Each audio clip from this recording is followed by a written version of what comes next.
The stars are bright, we own the night. The stars are bright, we own. The stars are bright, we own the night. The stars are bright, we own. The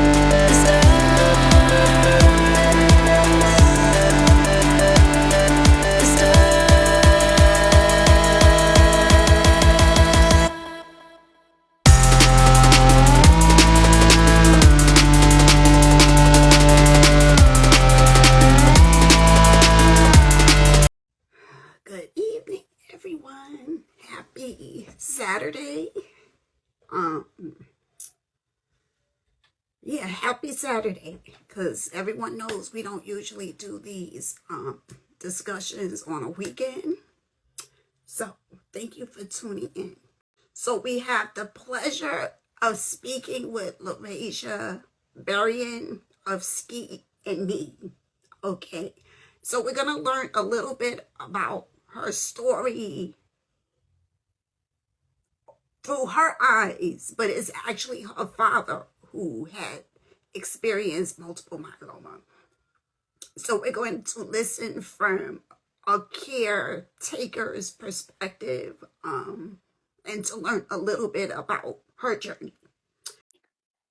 That was perfect. Perfect.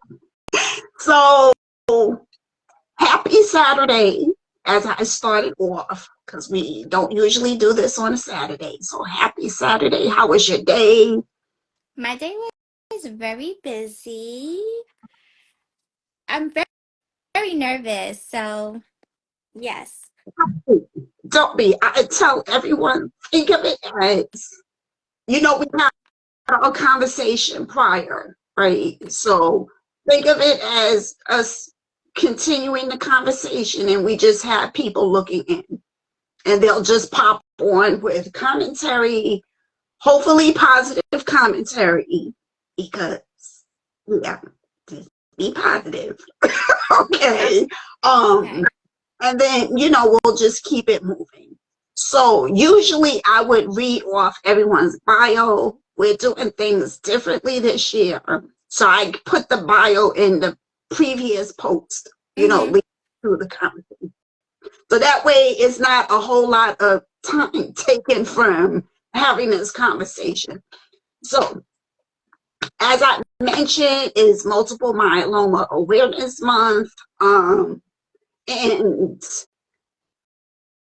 this is a condition, just like I'm sure a lot of conditions, with the exception of breast cancer, okay, that doesn't get like a whole lot of buzz about it.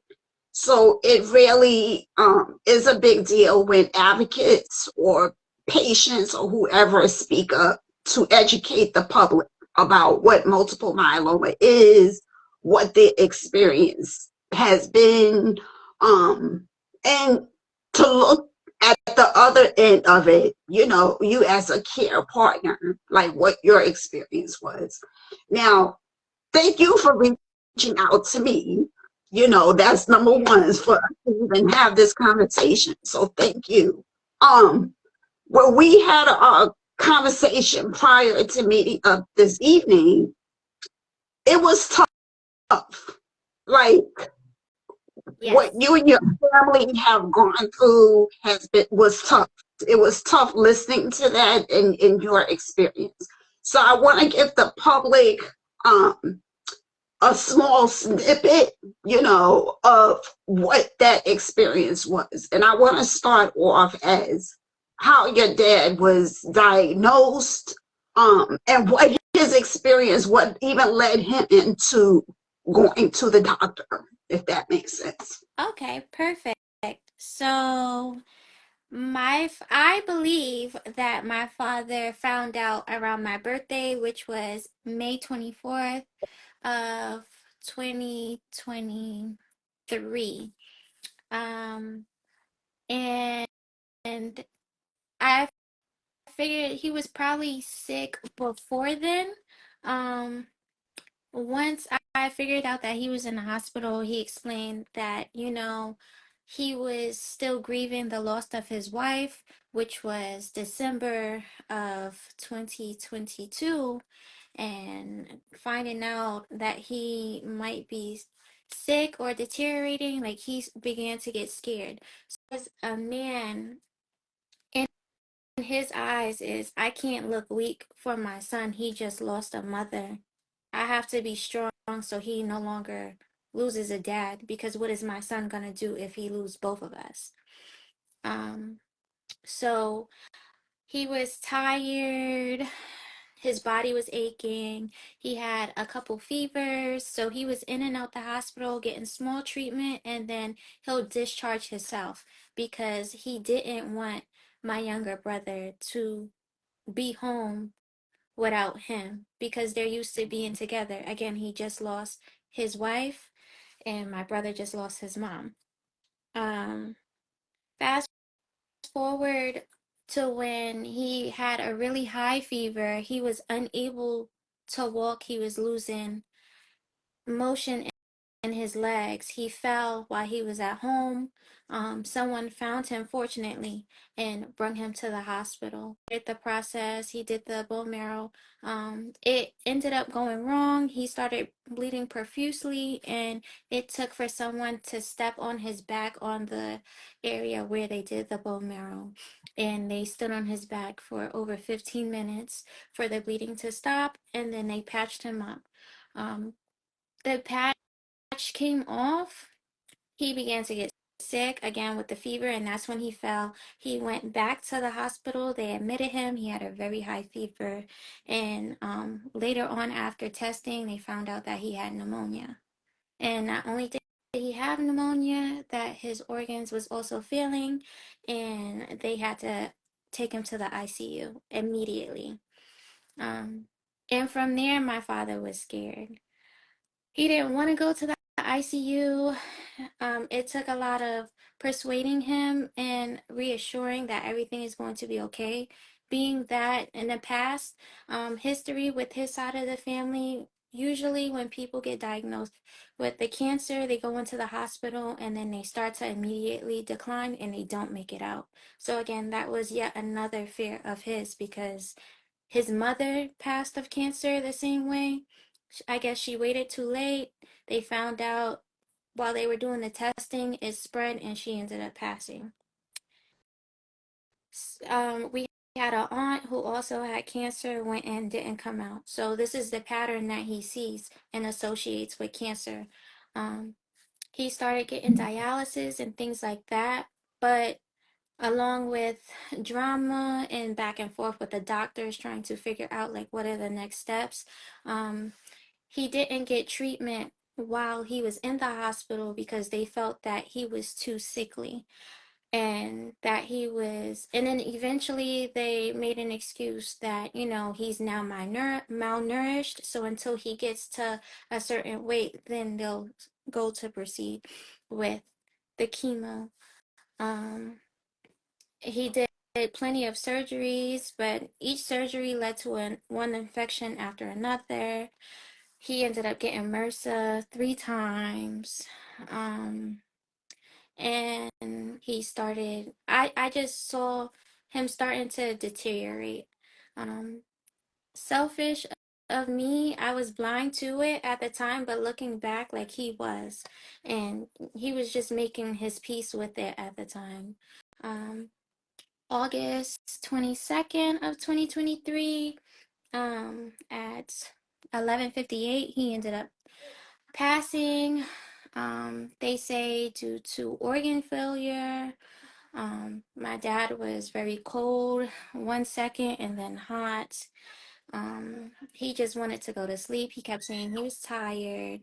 There was a lot of back and forth with nurses and doctors, but the main thing that we just wanted to know is, when are we going to start chemo? When are we going to start chemo? Like, there's more than one way to do chemo. You can do it in a pill fashion. You can do it the regular way. It's plenty of ways that you can do chemo. And I was just like, well, we can just start with low dosage with the pills. And then you're like, oh, well, you got to talk to neuro. Neuro got to talk to the cancer team. Cancer team got to talk to respiratory. this one, that one, and everything else. So it was just like a whole big circle. Right. And then he ended up passing that day. So I just wanted to do something different because every my dad, everybody sees their parent as a superhero, and like their parents is gonna see them get married, have kids, see you reach all your milestones. And to me, I never saw my dad sick in any way, shape, or form. So seeing him like that was also traumatic for me, but it also pushed me to make sure he got the best care that he can so that he can come home and he can be monitored by his children. Like, just Right. know that it is difficult. What you're going through is difficult, but your kids have you. We have your back. We're all grown and old enough to sit there and take turns to make sure you have the health care that you can get. You can get to all your appointments. Our brother can get taken care of. It's all about a matter of having that discussion.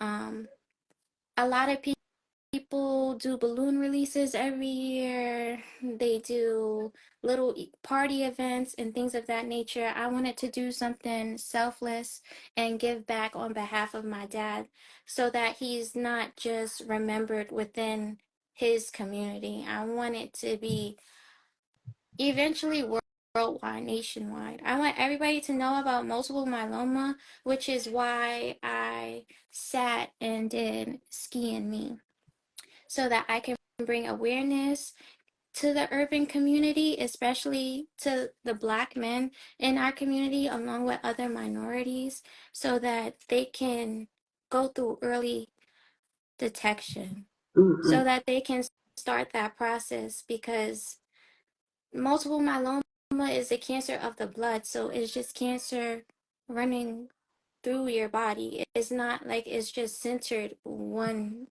place. So you have to learn how to navigate with the cancer and Right. live with that day by day. So yes, you may be tired, you may be hurting, but you can push through. And if you feel those signs and it's more than just, oh, I just got finished working out, oh, I just had a long day at work, go see a doctor, do your routine blood exams, do cancer screenings. Like, it's okay to go to the Mhm. doctor. I feel like the men in our community, they're scared to go to the doctor, or they're just relying on a woman to tell them, oh, well, something is wrong. Now it's time for you to go. You need to go on your own and do it regularly, to where if there's something wrong, you can nip that in the bud then and there. Don't wait till it's too late, because once it's late, it's late. That's true. I like you said so much, so many important things. Again, as I said, please accept my condolences. Yeah, because I know our conversation was a little bit more, but what you explained was, I think, clear. I think for everyone to get a gist of what was happening. Um, I do want to piggyback off. There's a few things that I want to hit on what you spoke of. I know you said your father didn't have treatment. I just want to correct. It sounds like he had a bone marrow biopsy. Yes. Is okay? Okay, because I know I don't want people to be like, huh?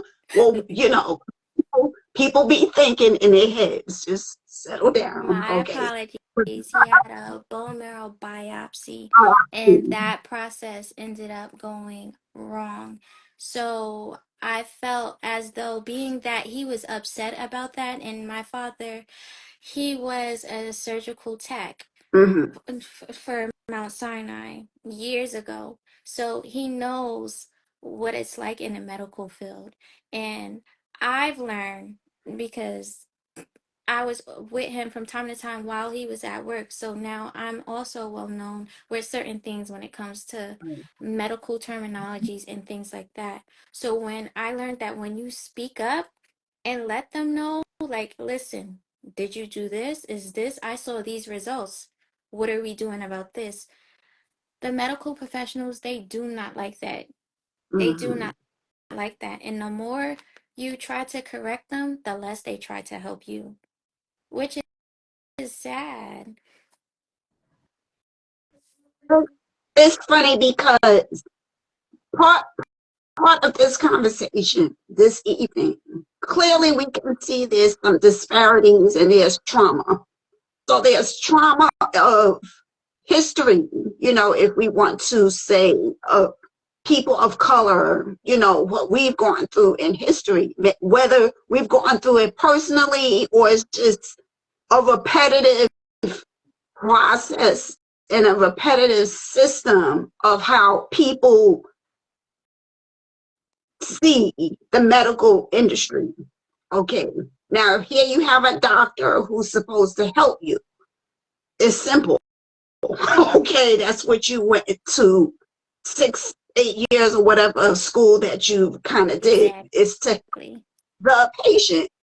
However, people of color, many of us know of people or have had our own experiences, know otherwise. Okay, so you spoke a lot of the trauma that unfortunately we hear about, that we see, as well as the disparity, because clearly there's a disparity. Now, I want to, like I say, you said so many, but I want to, what I just remembered, I want to piggyback off of, you said,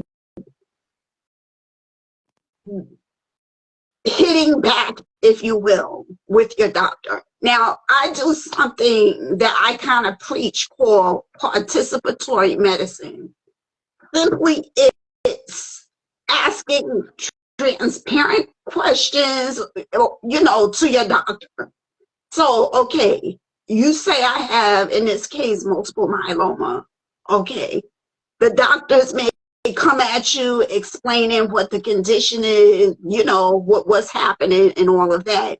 And then the pushback is, when you see the doctor again, can you explain that again? Because sometimes if the patient is being told of this horrific news, okay, you can say, you can be telling them everything from A to Z, what the process is going to be. We're not going to comprehend everything that you're saying.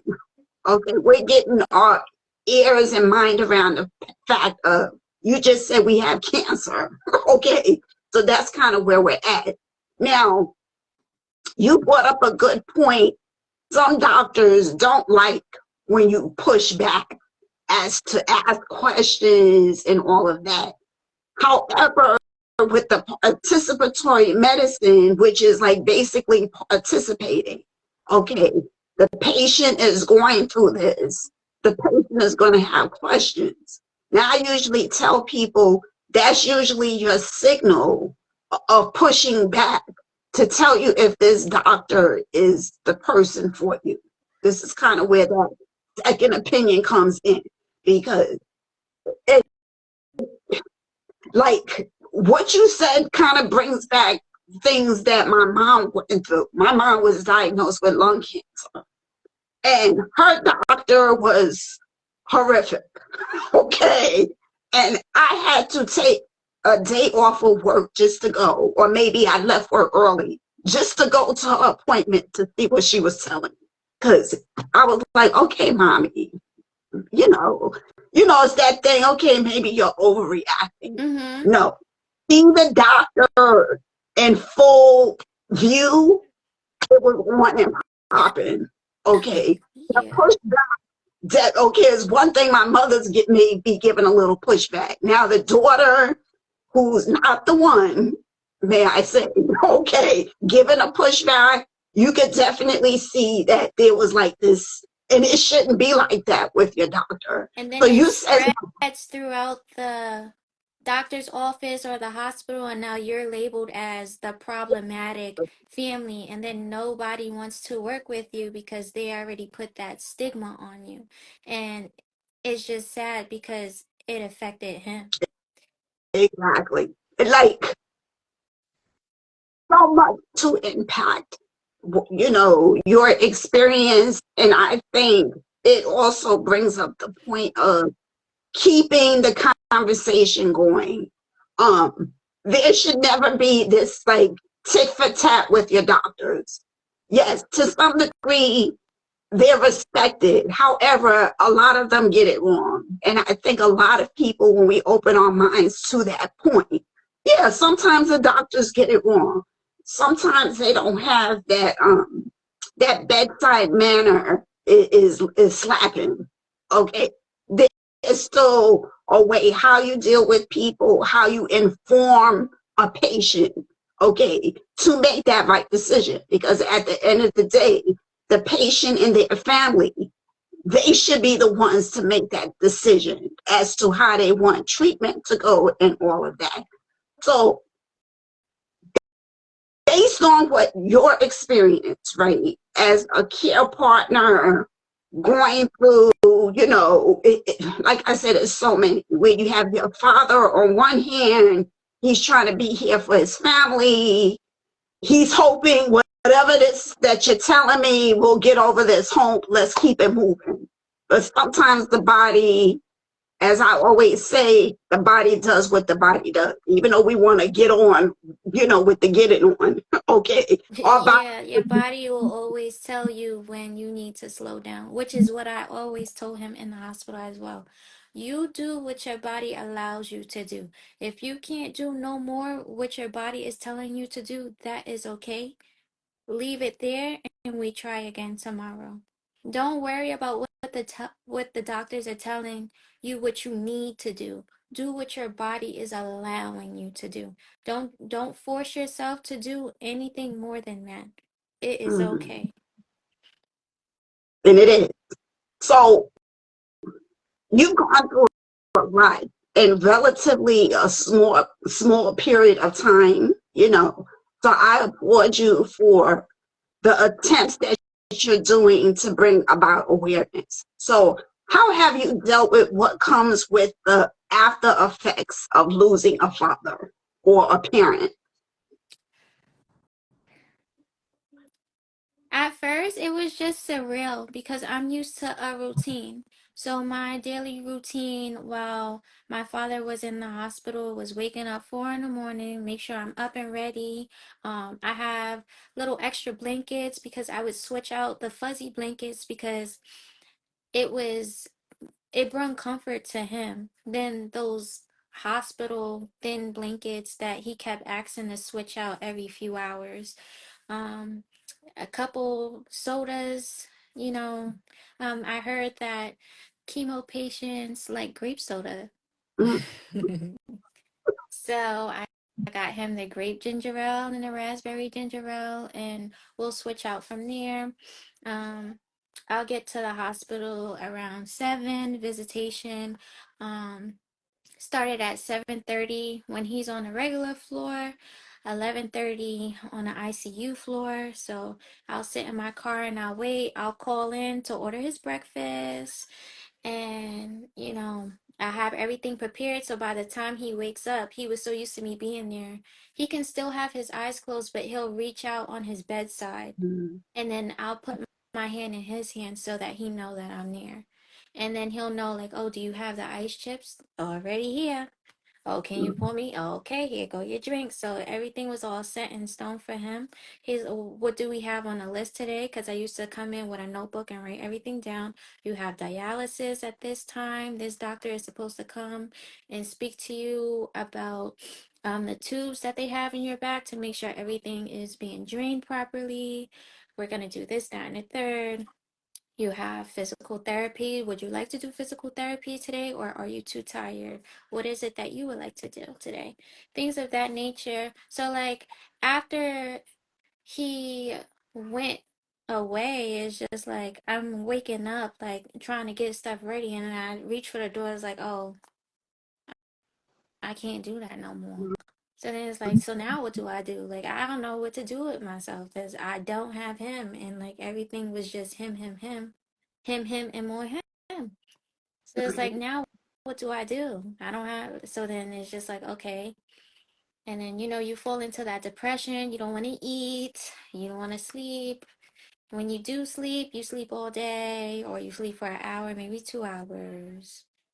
And then you don't want to go outside. You don't want to answer your phone. You don't want to watch TV. You're just there, just being there. And then you're just thinking like, I wonder if he's okay. I wonder like was he asleep when it happened? Was he struggling when it happened? Was he in any pain? Like how was he? How is he now? Like how is he doing? Is he proud of everything that I did? Was there something that I could have did different? So it's just like an internal battle. So during that time, I knew that it would hit me harder than everyone else, but I had to be that strong sibling on behalf of my dad. So it's just like, okay, everybody's crying. I gotta buckle up. Like, all right, cool.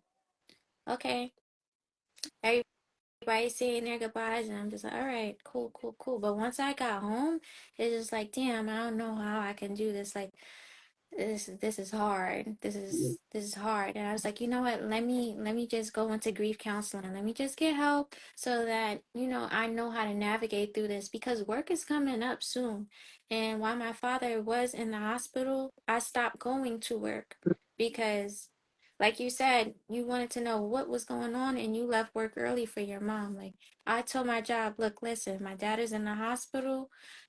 Whenever he called, text, whatever, I'm up and out. So we can either do a set time for me to come and leave, or I'll just like bow out and we'll see how it goes next year, respectfully. And thank goodness that, they understood and I was able to come back the following year. Um, so it was just different, but working kept me busy. And I Right. work with toddlers, so it's just like, toddlers are like free spirits. Mhm. They're pure spirits. So it's just like, okay, cool. Like I have something else to keep me going. But then when I go home, it's like, ugh. But like that was my motivation to get up and go to work where I don't have to like sit in bed all day and sulk in my sadness. And then I started going to grief therapy, doing the exercise and things like that. And a year later, like I still am grieving. I'm still filled with rage. I'm still filled with anger. I'm still sad. I still haven't did that cry. Like when a person pass and like you do that release cry. I haven't done that, and my therapist give me activities so like I can prepare myself and like mentally to say goodbye. And I was like, I actually don't want to. I'm not ready, and I'm still not ready to say goodbye because at the end of the day, my dad was my literal best friend. I Mhm. could call him and be like, hey, my tire is flat, like I got a nail in my tire, what am I supposed to do? Or Right. oh my goodness, I want to go out to brunch with my friends, but I just pay all my bills. You think you Mhm. could give me some money? Mhm. Or I could have a rough day at work and he'll just be like, hello? And I just sit there and bawl out crying and he'll just listen. He just sit there. He's like, so you just called me to cry? Mm-hmm. And he'd be like, all right, well, when you finish and you ready to talk, just call me back. I'm gonna miss those little things. Right. I know. First off, I want to say I'm happy that you're doing grief counseling because I think a lot of people don't. I know for myself, I didn't really go through that. I was like constantly busy with other Mm-hmm. things with my mother's estate. There was like a lot of loose issues that had to be. Squid away, yeah. I'm still going through those things too. There was a lot. Those are the things that people don't really explain to you. Exactly. Let me just say, now I was grown, because I'm a little older than you, with like when my mom passed away. However, it takes losing a parent or something similar to that to make you grown, okay? Because the amount of responsibility that you have to kind of square away a lot of things. It just makes you like an adult real It quick. puts your Like if glasses on so you can see the real world. definitely, definitely. So I kind of want to go future tense now. Um, I know you have your nonprofit, Ski and Me. I want you to tell me a little bit about that and how hungry are you to bring attention to multiple I am myeloma? Like, starving. I'm starving. Like multiple myeloma, I never heard of it. I never heard of it at all. So when my dad was in the hospital and the doctors walking in talking about high calcium levels, high potassium, like, and I'm on Google like, what does having high calcium mean? What high potassium? And it's all like, it could be one of these three cancers, and I'm like, cancer? right. And then multiple myeloma. What is that? Cancer of the blood. How does that affect you? What is the survival rate? Everything is telling me bad stuff. Like the survival rate is low. It usually happens in African American men rather than any other minority. You're usually diagnosed within the age of 65. My father was 58. Mm-hmm. That's the thing when it comes to statistics. Okay. Sometimes they get it wrong. But with that said, like this is like a whole other episode. Then that kind of goes into clinical trial. Like a lot, like I said, this is a whole other conversation.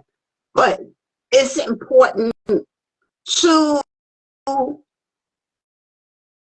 participate in these type of trials because I think that's part of having those numbers in terms of, well, what is the survival rate? Because Mm-hmm. sometimes those statistics go by a certain group of individuals. However, because multiple myeloma affects people of color, specifically Black people of color, twice or twice as likely to get multiple myeloma. But Mm-hmm. just like you said, when I was diagnosed, I never heard of multiple myeloma. And I always say, even in that I wrote about this, I'm educated to know, okay, let's split up these words like the Latin term. Okay, oma, okay, like you start splitting it up. What does this mean? Okay, somewhere in there, okay, is that related to a cancer? Because again, the doctors, they're telling you what is happening, but they're not really speaking in layman terms. So now you're putting what you said here is like a puzzle of trying to put everything together. Oh, it's a tad conflicting when we look at what the survival rate is, because just like a lot of cancers out here, they always give a 5%, or not a 5%, like a 5-year range. Mm-hmm. Automatically, you think, okay, 5 years, this is it. That's not usually the case. So like I said, this conversation can peel back so many different layers. Layers. You said so many different things in terms of having family members go in, don't really want to go to the doctor, but afraid will they come back out. I know family, people that we know, it's like somebody knows somebody who had that fear of, they know they don't feel well, but they don't want to go into this building because the likelihood of them coming back out. It's slim. And I think a lot of people of color, Black, okay, Yes. honestly say, we understand. Even if you haven't experienced it your own self, you know someone that knows someone. So it's relatable. Like, it's relatable. However, that's also our downfall, with not taking care of our bodies, with not going to the doctor. I always give an example, having that headache. You've had this headache for 2 years. Now, you need to be seeing a doctor. But it's that fear of stepping into that office, right, for the doctor to do those tests to see why you have this headache for a year is leads to a demise of trying to figure out this puzzle before it gets crazy. Maybe it's just a headache, but you still have to figure out what it is, especially if you're not a doctor, you're just kind of lingering in pain. That doesn't help anybody, you know what I'm saying? So in your journey with the nonprofit, with your organization, what do you wish you could find that in terms of educating about multiple myeloma? Like, what do you feel is lacking? Do you think there's like a good job of bringing awareness and all of that? I feel like multiple myeloma is not as big as the breast cancer. So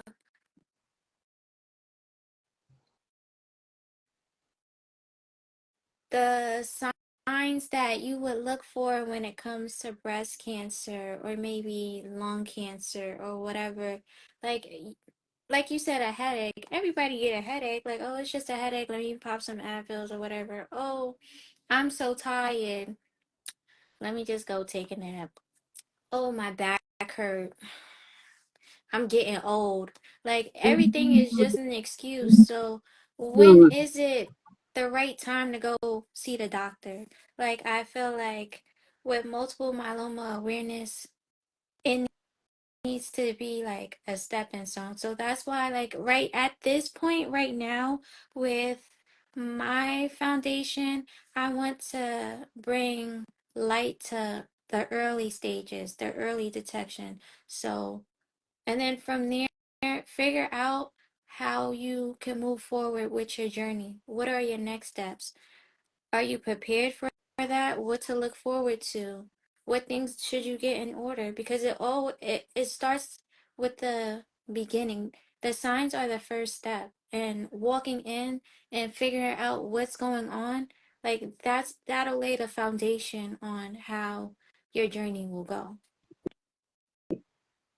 So even though my foundation is a baby, a newborn baby, um, I'm just looking forward to learning from others, partnering with others, getting different pamphlets and things of that nature, learning about different health fairs, um, and other public events that's going on so that I can go around and possibly be a great advocate for my foundation and other foundations, um, to help others within different communities, not just the one that my father grew up in.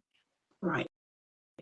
Like, I like what you said, you're in the baby steps. I think when you're affected in such a way, it's like so much stuff that you want to do. Exactly. You want to scream it from the top of the hills of, look at my story, or not so much look at my story, because that story is important, but just look at this situation that no one's talking about. However, it's so important because it affects this community twice as much. So why am I not seeing commercials about it? Why am I not seeing it on billboards? Like, there's so many questions And, within that. and again, So, how common is multiple myeloma since it affects our community twice as much? well, that kind of goes back to your point of not, for those who don't want to go to the doctor. Like, if we don't have those numbers, you have people who may be showing signs, and when we talk about getting tested to know if you have it or not, unfortunately, that does include a bone marrow biopsy or aspiration. So there's certain things you're not going to know about looking in your eyes, or your eyes look red. that means you got multiple, like Yeah. sometimes different signs, of different conditions, like lung cancer. If you got that cough or coughing up blood, okay, maybe you need to go see a doctor. Like, since blood cancer is like so different because it has layers of other conditions. Like, okay, well, I'm tired. That fatigue, that can be a list of so many other conditions. But as a patient, you have to know your body. You have to know, this doesn't seem like my regular fatigue. I just had 12-hour nap, 12-hour sleep. I'm up for 1 hour and I'm still sleepy. Okay, and this is like a constant thing. It's like certain questions we have to learn to like ask the questions and then be real with ourselves. And Mm-hmm. some community is not real with it because rightfully so, we don't want to know. Okay, because right away we're thinking it's something bad. However, you kind of want to know. Okay, how can we resolve it? So how important is community involvement, when, just as we're talking about, when trying to educate about health disparity? Like, what is it that you would like Ski and Me to contribute to the community, even in its baby stages? In baby stages, I want Ski and Me to contribute more gatherings with men, so like they can like sit and talk and like be open with themselves, like, oh yeah, I've been having the same symptoms you said that you've been having. Like, what does that mean? Like, did you go to the doctor? What did the doctor say? Like, just like you said, just be real with yourself. I want it to Ski and Me to bring people together so that e- basically each one teach one.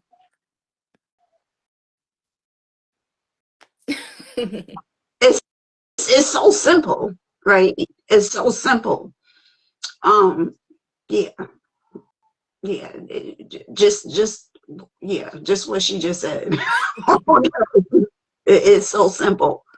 Um, so this, I feel like this is like this can go on to like longer, but I kind of want to be respectful for your time, um, Okay. especially on a Saturday, because okay.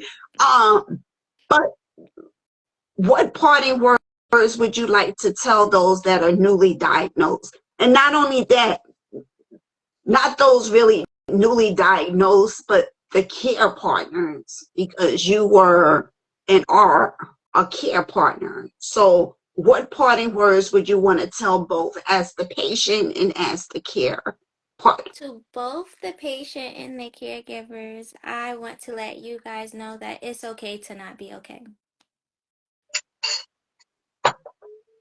It's okay to not be okay. It's okay to feel how you feel. Your feelings are validated. You're entitled to your feelings. You're entitled to your frustration. You're entitled to your worriness.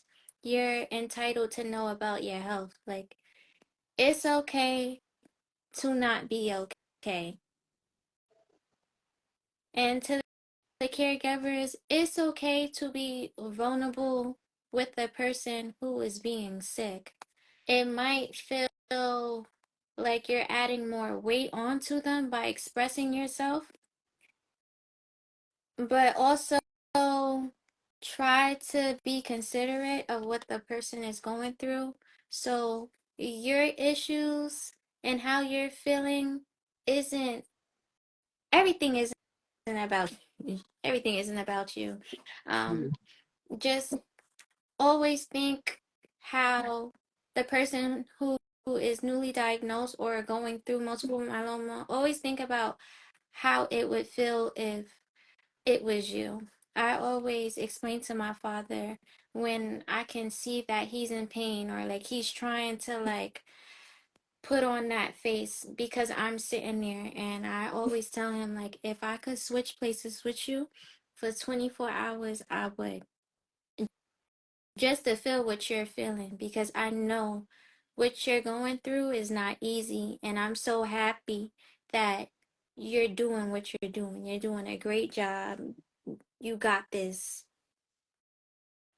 So, you guys continue to stay strong. You all will get through this mentally, physically, and emotionally, and just continue to have that open dialect so you both can prepare yourselves during this journey.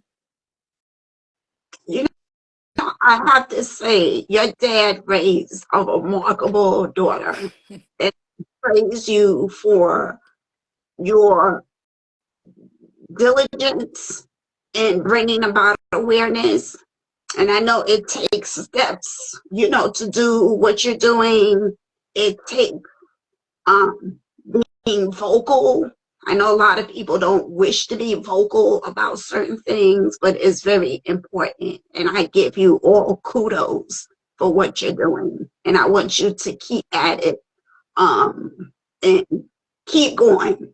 If you hit any obstacles, for those who don't want to hear, those 10 people who you want them to hear the message, okay, 2 of those 10 is going to hear what you got to say. Trust and believe. And that way they bring that back to their community and their family to educate. It's all about educating.